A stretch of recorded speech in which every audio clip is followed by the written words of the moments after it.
In today's video, I'm going to teach you how to create and use a client script in Zoho CRM, all explained in Tamil. This guide will walk you through each step you need to follow, ensuring you can successfully create your client script. So let's get started. First, log into your Zoho CRM account and head to the Setup section. This is where all your configuration and customization options are housed, serving as the brain center of your CRM universe. Once you're there, look for the option labeled Client Script and click on it. This takes you to the page where you can manage your scripts. Next, you'll see an option to Create New Script.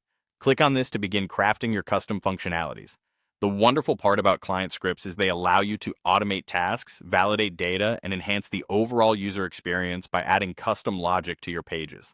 Naming your script accurately is crucial for keeping your CRM organized, so click on Name and enter a distinctive title that will help you identify the script later. After naming your script, move on to Description. Here you can add any relevant details about what the script does or the problem it solves. This is particularly helpful if multiple people manage your CRM, or if you come back to it after some time and need a quick refresh on its purpose. The next step involves specifying the category details. Click on Category and choose the appropriate one that aligns with the intended functionality of your script. This helps in categorization and easier management of scripts, especially when dealing with a large array of custom solutions. In this scenario, we need to type in the word highlight in the relevant fields. This is important for marking specific areas as we configure settings. Remember, clarity in these steps ensures that your script behaves as expected. Now you'll need to make several selections. You'll notice repeated prompts to click on Select. These selections might seem redundant, but they are vital for directing your script's behavior to the correct fields and actions.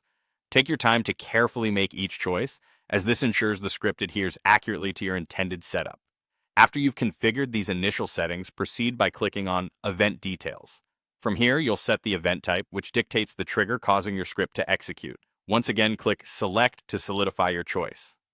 Getting closer to completion, click Next, followed by selecting the highlight sections indicated by the interface. During this part, you'll define which fields will influence your script, tailoring it to respond when those fields change. Finally, wrap things up by clicking Save and Close. Saving consolidates all your efforts and enacts the script for use. Be sure to double-check everything at this stage to ensure accuracy. Your client script is now ready to be applied within your Zoho CRM, enhancing your workflow with customized automation. And there you have it, a complete guide to creating and using a client script in Zoho CRM. Congratulations on adding a powerful tool to your CRM toolkit. Be sure to test the script thoroughly to see it in action and make any needed adjustments to refine its operation further.